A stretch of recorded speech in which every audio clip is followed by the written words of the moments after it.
you can see, it is absolutely gorgeous out here this morning. I'm actually up this morning. I got to see a little bit of the sunset, which was nice. Today, I'm going to be canning green beans. I have 2 bags of green beans that I've already prepped to go.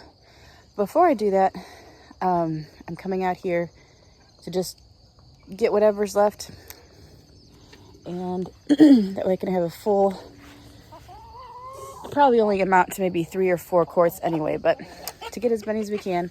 Oh, I gotta show you, finally, tomatoes are starting to get a little bit red. I'll have to show you. Here we go, here's one. Look at that. Oh, and there's another one. Yay! They're beautiful. Look at the size of these guys too. Oh, I'm so excited. I thought it was never gonna happen. I think there's a couple in here too. Yep, look at them. They're starting. They're turning. All right, let's go pick some beans. So I've got this patch of beans that's on its way out. There's still, excuse me, there's still some, as you can see. So I'm gonna look through all of these and pick these first. So that's all I got from here. These bush beans, I think, are done. I can't complain. They have produced a lot of beans, and there's really not that many. So thankful for that. I'm probably gonna end up pulling these here soon and then planting something else for the fall. I know I want to plant some kale and arugula and maybe some butternut squash at some point too. I have a couple places I can do that, some things I need to pull up for the fall, for a fall planting. You know, I might even plant some garlic. I've been looking into that a little bit. You know, people can plant garlic over the fall and then harvest it in the spring. So I want to look into that a little bit. But yeah, use the most of my space, but then not do too much. So we'll see. But I'm going to move on now to, I have some other bush beans over here, but they're done already. And there's not that many, and they didn't turn out that great. But I will double check all those beans there. I will double check them before I leave the garden. But my pole beans are finally producing, so this is going to be the bulk of what we're getting for beans here soon. Yeah, oh, there's a really big one down there. I left him too long. All right, I'm gonna go ahead and pick all these.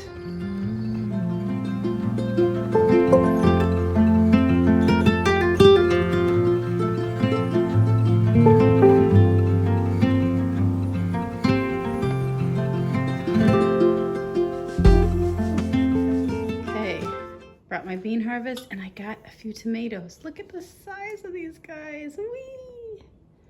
They're huge. I'm so excited. It's been a while since I've had tomatoes this big.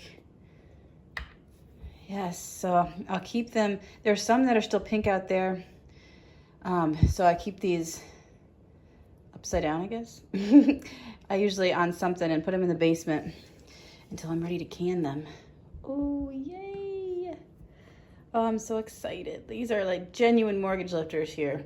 This is, in case you're wondering, this is a steakhouse. It's called a steakhouse tomato. I got them from Burpee. Started them from seeds, so yeah. So I just got back a bit ago from an estate sale. And I've never been super big on going like to garage sales and stuff, but now I'm like, well, can find some baby stuff and maybe some toys. Like, I like the older toys, you know, like 90s toys, vintage toys. Although I realize I'm from the 90s, so I'm calling myself vintage when I say that, but that's okay. So I found this, I'll show you, I found this cute, see if I can put it together. It's like an airport, smart point. Okay, it's got this totally cute little plane. Let me see if I can even figure out how to assemble this. Oop, that's kind of loud. out, isn't it? These parts and this cute little plane that sits in there, and you turn it on and it makes a noise. I don't know if you can hear it, but the batteries might be getting low, but it's pretty old, so yeah. I like good classic toys like this. I don't want tons of toys laying around, just like a few really good ones. So let's see if I can figure out how to put this together. I might have to find some directions online or something.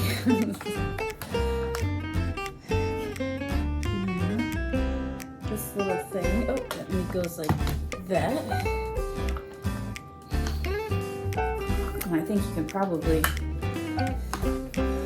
it a lot of different ways, maybe. Let's put this one like this. And I don't know.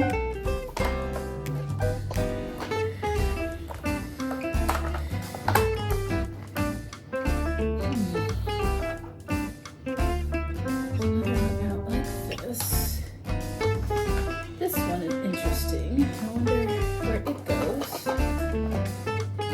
Looks like...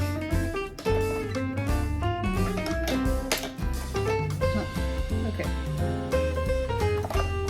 Oh, here I see. It connects here. Okay. I need to be smarter than the child's toy.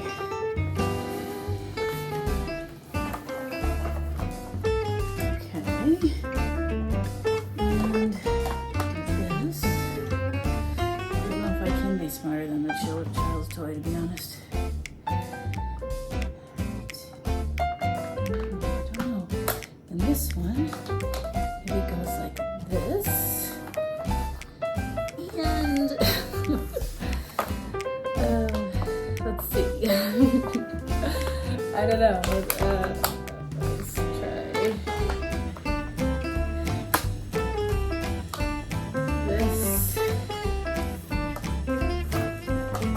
Probably multiple ways you can assemble this, so.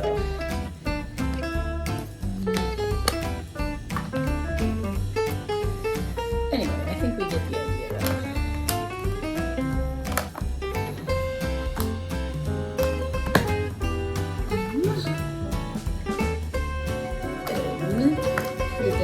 Let's see.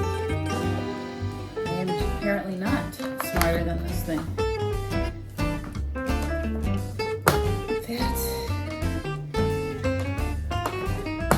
That'll work for now.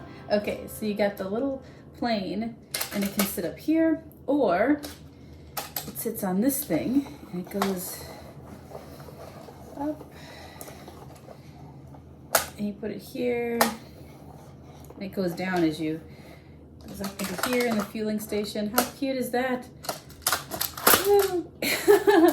Anyway, I thought this was really cute.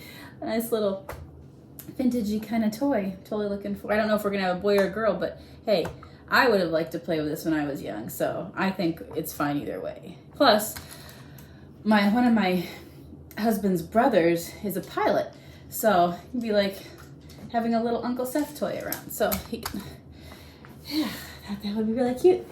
And you can't really see me, this isn't that good, but as you can see, I'm working in the baby's room little by little, and I have some strength. I'm working on a mural here, and I'm not sure if I'm just gonna do like kind of a nursery reveal thing all at once, or if I'll show you the mural, because if I did, it would be probably a long time until that's done, because you know I have to get a crib and everything else. But I wanted to do the painting first,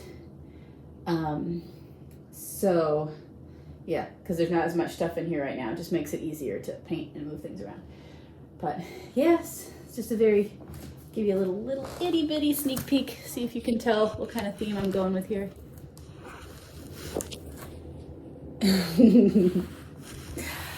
So yeah, just my little haul from the estate sale. Yay! All right, we are going to can some green beans. These are the beans I picked this morning, plus I had 2 bags of beans that I picked maybe a couple days ago. And I had washed those and stuck them in a bag and stuck them in the fridge. You do want to can beans like everything else as soon as you probably can to maintain the crisp that they have. But I find if you do wash them, they will stay in the fridge crispy a little bit longer. So a couple days is good. You could probably even go a little bit longer, but anyway. Okay, so I'm going to be pressure canning these. Beans are a low acid food, so they do need to be pressure canned. You probably can water bath them as well. You would probably have to add vinegar to that, and then the water bath time would probably be at least 2 hours. So I mean, it is possible to do it that way. I am not a stickler when it comes to following rules, is it, if you want to say that, you know, the federal rules and stuff when it comes to canning. I don't always agree with all of them, but if you're new to canning, I would say definitely follow those. And if you're not new, you know, your kitchen, your rules, whatever.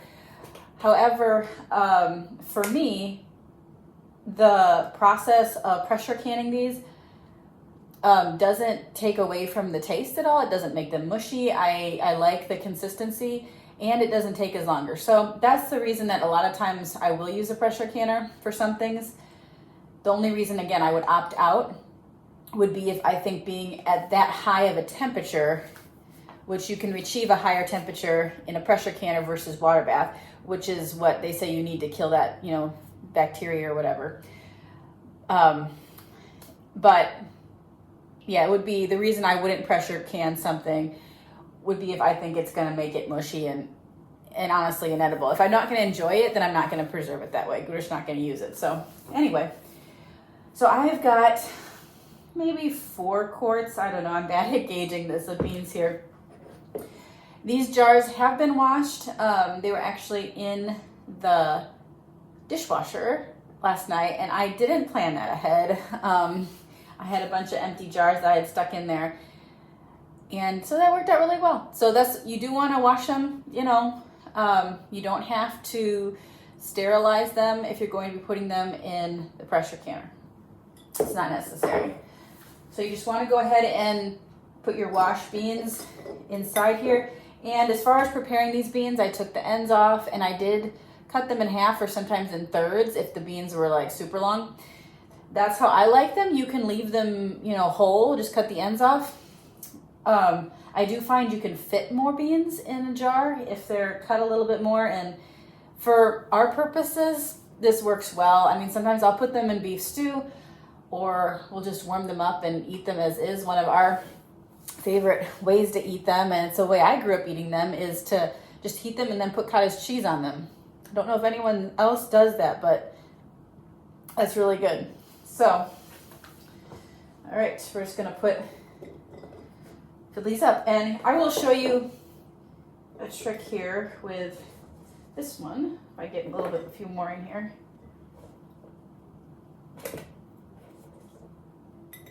Okay, one thing to do, you see all the extra space as I've just put them in there.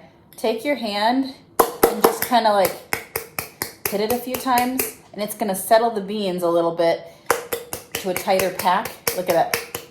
And then you can get more in. So I do that quite a bit throughout as I put beans in here.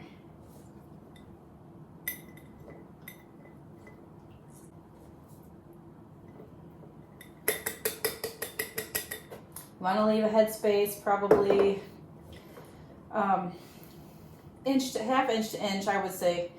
I always go about to the neck of jars. I don't get too picky, to be honest, about headspace. I don't measure. Yeah, again, some of those things I don't know if they're completely necessary to adhere to. I don't worry too much about that. I mean, I definitely wouldn't have them like up to the rim. I wouldn't do that. But within that shoulder, that's where I like to keep things. Just so when you fill it with water, which is what we're going to do here in a minute, which reminds me we need to get it boiling. When you fill it with water, just so the beans aren't sticking out above the water. That's what you want to watch out for. Okay, that's one jar. And I do have the Olympics on in the background. If you see me glance this way, I'm not spacing out. I'm watching the Olympics. You just have to put up with it right now because this is the Olympics. So.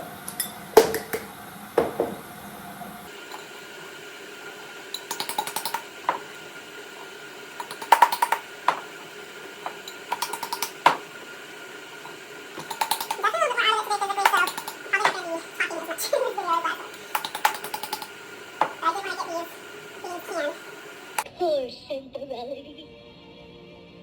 Hey, we can do it!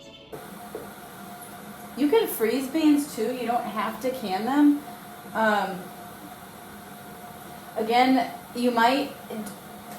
Don't be deceived, okay, when you think of canned beans, if you're not familiar to home canning, obviously the beans that come to mind are the kind you buy from the store in cans. And those, I don't like the way they taste. These do not taste like that. These taste so much better. So before you would be like, that's not, I don't want, I would recommend trying it this way. And if you're worried you're not going to like it, just, try a few jars, so you don't have to commit to all of your beans being preserved this way. However, if you don't want to do it this way, you can freeze them. And how you would do that would be, again, to just take the ends off, wash them, take the ends off, and then you're going to want to blanch them. So you're going to want to boil a pot with some water in there. Get the water a nice rolling boil and throw the beans in there and leave them for about 3 to 4 minutes. That's what you blanch. It blanches them. That really fast heat. And then from there, after they have 3-4 minutes in the boiling water, you put them directly in cold water. Okay, so from there to there. And then from there, stick them in bags, put them in the freezer. So pretty simple. So, and that can be too, if, I will say canning beans might be slightly more time consuming only because you need to be home as long as the canner is obviously on the stove. So it's not, you're not actually doing more because I'm literally just putting them in the jars, filling them with water, sticking them in the canner. But you just need to make sure you have a block of time where you're home for the canner to heat up, and then they will be pressure canned at 10 pounds for, I think it's 25 minutes. So just make sure you're home for a good, call it 45 minutes just to, be safe.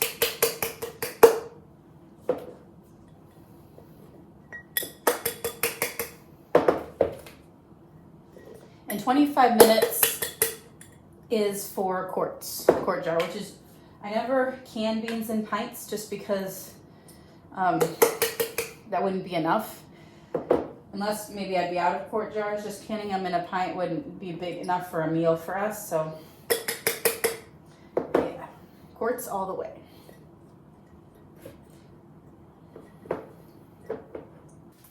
Okay, I'm back.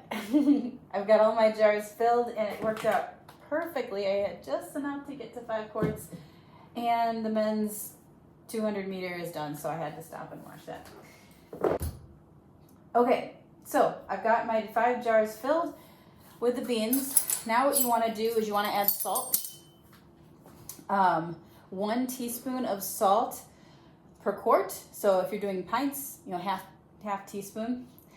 You want to make sure, the only thing you want to make sure is that the salt you're using is not iodized salt. This needs to be, flake salt or sea salt or anything but iodized. I use kosher flake salt because that's what I like to cook with. So 1 teaspoon for each quart.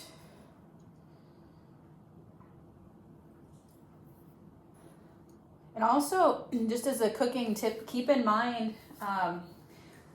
when you take these out and use them later, keep in mind that you already have salted them, okay? So taste them before you add any additional salt and pepper. I find that you really don't need to add much more salt, if any, to these. Okay, now what I'm going to do, and I didn't mention, you don't have to do this.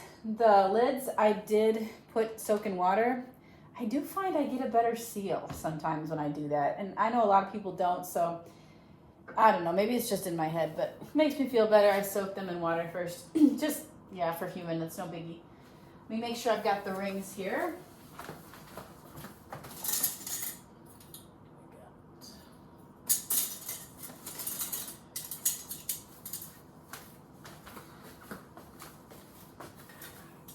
Okay.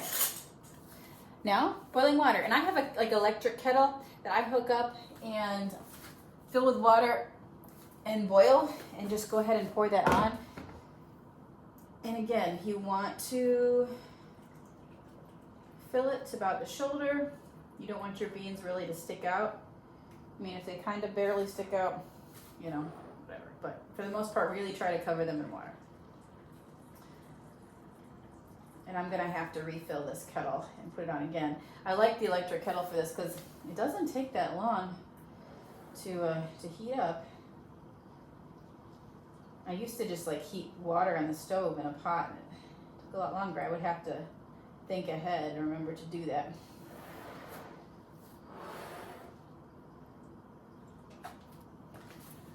And I'll also use water from that kettle to, after I get my jars in my pressure canner, to pour water in there, because you need about like 1 inch to 2 inches in the bottom to create the steam that's going to create the pressure.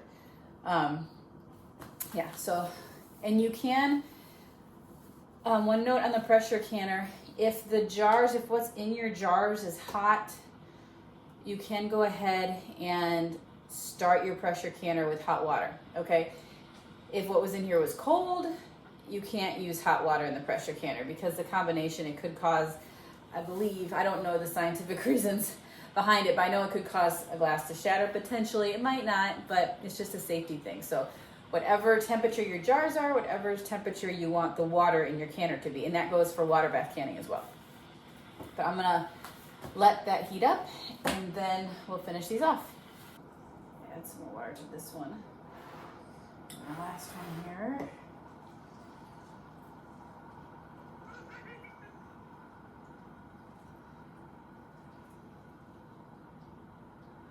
Okay, and the next thing, or the last thing I should say you need to do before you put the lids on, is to debubble them. And don't go too crazy, don't stress about this. I mean, I know there's some people that don't even do it at all. The bubbles can potentially cause a weak seal, or cause it to not seal. So you just kind of, I use a toothpick because it's wooden and it's thin. You don't want to put metal in here.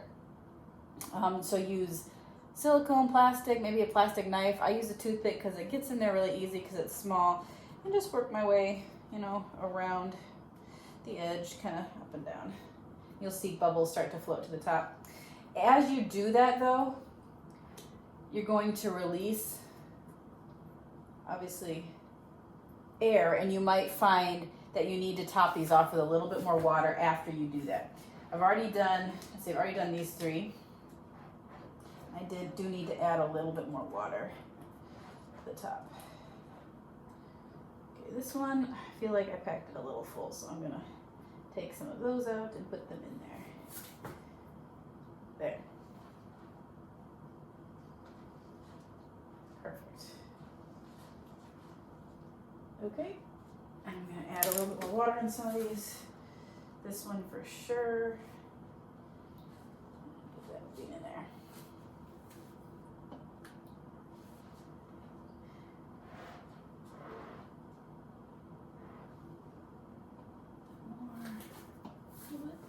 Top her off. Okay, we're good to go. Now, what you want to do, I'm just gonna get a paper towel. Another sanitary tip. You certainly don't have to. I just use a rag most times, but I will use just a dab of vinegar. And wipe, you want to wipe your rims with this. So if there's any sort of food particles or salt, you know, that got on the rim that might hinder having a seal, or a good seal, or a false seal, you don't want a false seal. This is what this is going to help prevent. Okay, now I'm gonna get my lids out. I have this little magnetic thing. You don't need it. It's not one of those necessary canning things, but if you don't like getting your fingers wet, I say use it. And I didn't end up eating that guy.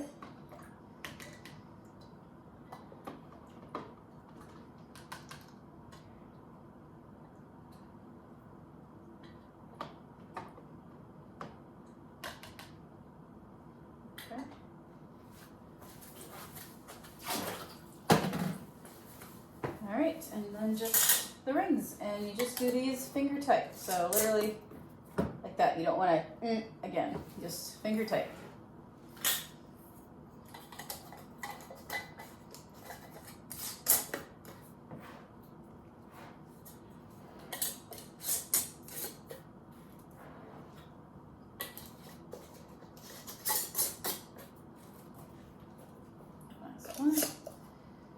Okay, and I'm gonna go put these in my canner. I'm gonna go move the camera for you, so you can get a shot. I can get a shot of the pressure canner and how I'm going to go ahead and use that. All right, this is my pressure canner. It is This is my pressure canner. It is a All-American canner. It's a very big canner, so it's big enough where I could stack pint jars if I wanted to. All right, I'm gonna go ahead and put my jars in.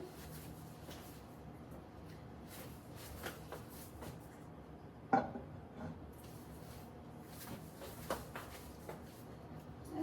did end up with 5. I believe I can fit 7 quart jars in here, but I only have 5, so that works out. All right, now I've got these in here. I'm gonna go ahead and dump some water, and you can dump some water before. You don't have to wait till the jars are in there, but you know, you just want about 1 inch to 2 inches. Just enough to create that steam.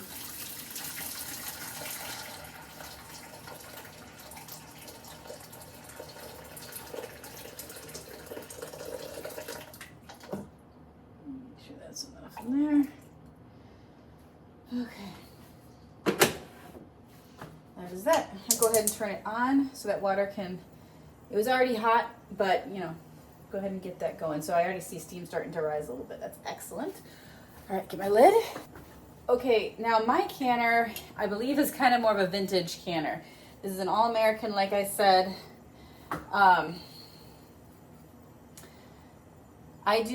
It has what's called a peacock, okay, and this is the valve. I'll explain how that works. Most canners you get now are going to have a valve, but they're also going to have, instead of watching, basically this requires me to watch this a lot more careful than you would have to with canners now. So go ahead and put this on, and it tells me where to line this up, where it's going to sit, and then you just go ahead and screw it down opposite first. Don't screw it as hard as you can yet, just get them down. All right, opposite ones. And then once I get them all screwed in, then I'll go around and give them a final tighten. Okay. So what's gonna happen here is right now, as the water boils and the steam comes out, when this peacock is up as it is right now, the steam is gonna be able to escape. So once I see that there's quite a bit of steam coming out of this, I'm gonna flip it, and that's gonna force the steam to stay inside the canner.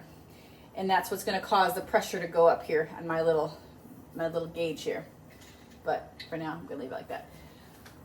And like I said, this canner is old. For where I am, for my altitude, beans need to be at 10 pounds pressure, and they need to stay there for 25 minutes. So your clock does not start until your dial reaches 10 pounds. And then you're wanting to keep it on there. What I like to do is, as I heat the water and I heat my canner up, I don't heat it on high. I find if you heat it on high, if you heat it up too fast, it'll climb. The pressure will climb too fast, and it's just harder to control, because then it's like, oh, it went too fast. I got to turn it down. It's just harder to control. It's easier to maintain if you just be patient and start on like a medium heat, medium high, medium heat, more medium. This pressure canner is off by like maybe 1 pound. I know that because the needle is not on 0, and it never is on 0 regardless of where the lid is. So I'm not worried about it. If it goes off between like a couple pounds, it's fine. I'm not worried about that at all. If it goes over 10 pounds, for sure, I'm not worried about it. If it goes under, again, within a couple pounds, it's fine. Don't panic. Don't worry, like have to start the clock over or anything. It's fine.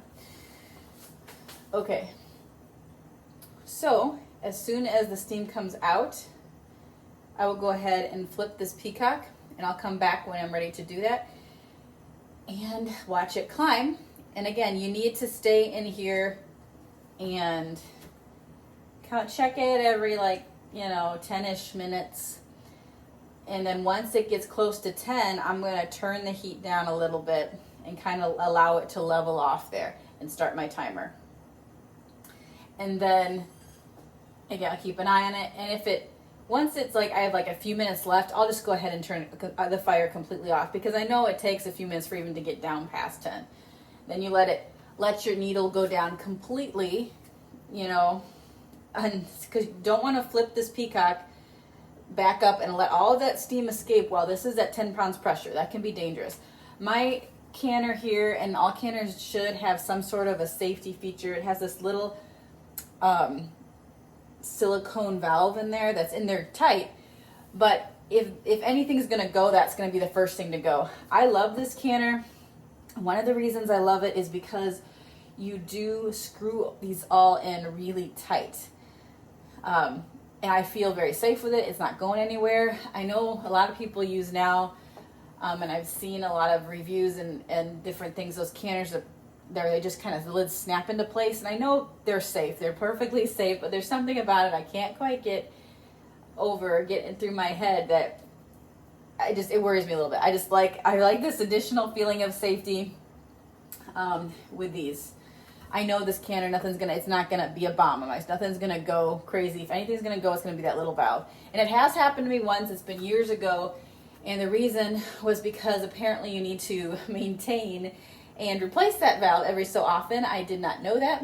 And it was, like I said, this is an old canner. It was gifted to my mom when I was a kid. So, it's probably over 30 years old. So, anyway, that's that. But as far as canners that you're going to find nowadays, what happens is they have a valve, but they also have got different weights. And again, I said this needs to be at 10 pounds. So they'll have a 10-pound weight that you put on this valve. And as the pressure increases, it's going to stay at that push that weight and stay at that 10 pound. If it goes beyond it, it will allow the little bit of steam to escape. And so that weight is going to start to rattle and rock, and that's totally fine.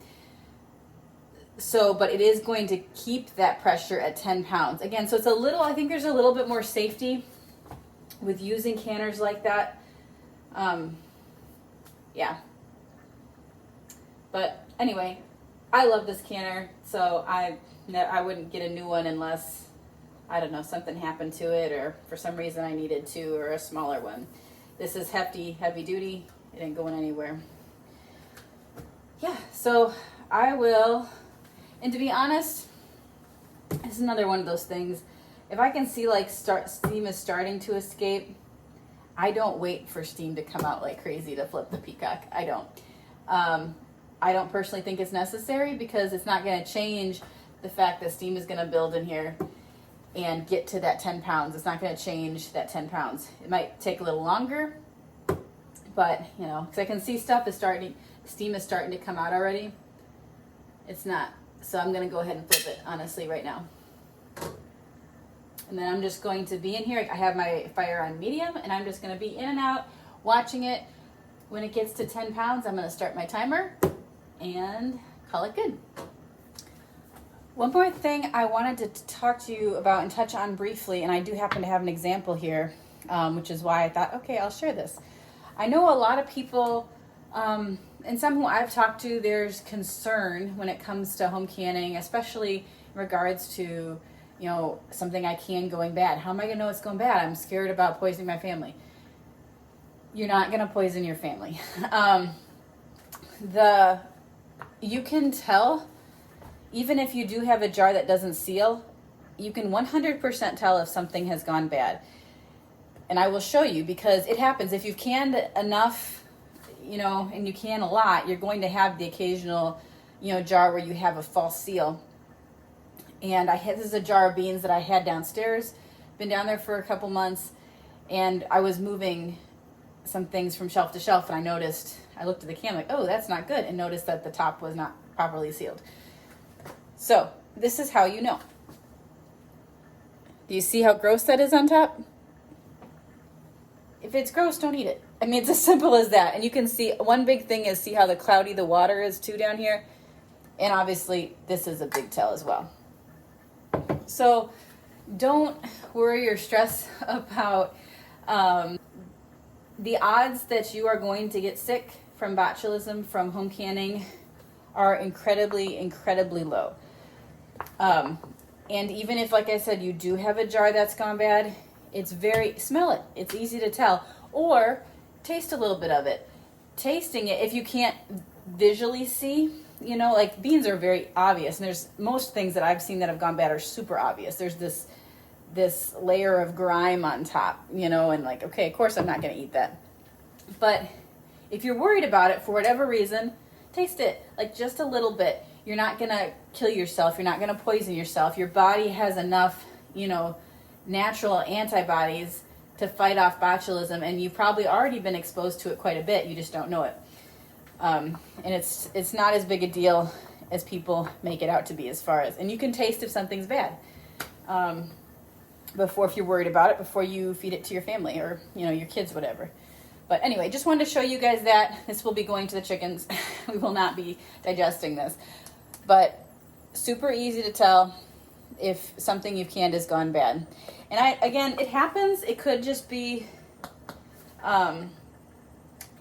this is a bad lid. Another thing, like, and I didn't mention, is you always need to check the rims of your jars. Run your finger before you use them for canning to see if there's any nicks. This one actually has a very slight nick in it. I might not have to use that. Some of my jars are pretty old. If it has even just the slightest nick or sometimes abnormality in the edge of the rim here, you're not gonna get a good seal. So that could be the reason why. I mean, I think for me, I've had a few this year, and I think I know why. I tend to be impatient when it comes to getting my jars from the canner down to my shelf. And what you need to do, right now they have rings on as they're in here. Oop, it's almost up to 5 pounds already. After you take them out of your canner, whether it's your pressure canner or your water bath, you leave the rings on your jars to cool absolutely completely down. Better overnight, at least 12 hours. I do not do that sometimes. It's just impatience. My favorite part is like writing on top and storing them, and I get excited. So I think that's part of my problem sometimes, and that might be what happened with this one. Either way, it doesn't matter. Like I said, sometimes you have a defective lid. It just happens. But just keep your eyes on it. You know, don't let, you know, the fear of getting yourself sick or your family sick cause you to not pursue home canning. That's what I would say. And as long as you follow, you know, if you're really concerned about it, go ahead and follow the federal guidelines or rules that they have set up, and you'll be absolutely fine. It's nothing to worry about. But yeah, I just wanted to add that little tidbit. This is gross, but okay. Okay, you can see my gauge is now at 10 pounds. So I went ahead and I turned the fire down just a bit. And I'm gonna watch it to see if it stays there. If it goes slightly up, you know, it's fine. But if it stays there, if I turn the fire down too much and it starts to drop, I'll turn it back up. It's just kind of finding that sweet spot, and it helps a lot, like I said, if you started on a medium heat and it rose slowly. But yeah, I started my timer for 25 minutes, and when the timer is off, I will go ahead and turn the fire off and let that needle come down. Okay, I had turned the stovetop off. The pressure has gone down. It's actually probably like 3 pounds pressure, which is safe to do this. Technically, you're supposed to wait till it goes all the way down, but I usually leave a couple pounds and just do it then. Okay, so now, since I raised my peacock, I let all the steam that was building up out. Now I can go ahead and loosen the top of my cooker, or canner, I should say. And it will, when you open it, be careful. You will have quite a bit of steam still come out because it's hot, and it does hurt. I've been there, done that. Okay, and I always set my lid down on my rug because I don't have a lot of space on my counter, and it's hot. You will need to use one of these little jar grabber deals. There may or may not be an actual name for them. Okay. We'll lift them out. Ooh. You will see, because the pressure is built, how there will be like this little bit of gap at the bottom. All the beans have raised onto the top. And that's actually another indication. I had talked before about how you can really tell it when something's gone bad. If something that you're canning has dropped to the bottom, the air has been released, and it's allowed whatever was inside the jar to go down. So that's another something to look for. But like I said, you're gonna see like a layer of grossness at the top. Okay, and then we just leave these on the counter, let them cool off, and hopefully we'll hear a chorus of pop, pop, pop, pop, which means the lids have sealed. And we let them cool completely down. Don't make the mistake I do. And then leave them overnight. In the morning, I will take the rings off and put the date on them so I know when I can them, and take them downstairs. And that is that. A couple additional tips that I just thought of. Something I do, or I have learned to do, is as soon as I have emptied my canner of my jars and there's just that little water at the bottom, if you go ahead and dump that out really quick, your canner is still really hot. The rest of the water that's down there will evaporate, and it'll dry super quick, and then you just gotta wait till it cools down. You can put it away. Not a big deal, but something that I do, and yeah, I think works well. Another tip, which I forgot to do, and I always forget to do this, is to put a swig of vinegar in there, or in your water bath canner, and that will help all like the mineral deposits from the water adhere to your jar. It'll help keep your jars nice and clear and clean. You'll see mine will probably have like some sort of calcium residue or whatever residue from the water. It's not gonna hurt it, it's nothing's wrong with it, but it just keeps your jars looking nice, keeps the canner clean. I always forget to do that. Once in a blue moon, I will remember, but I did not today. Yeah, I think those were the only 2 tips I could remember. All right.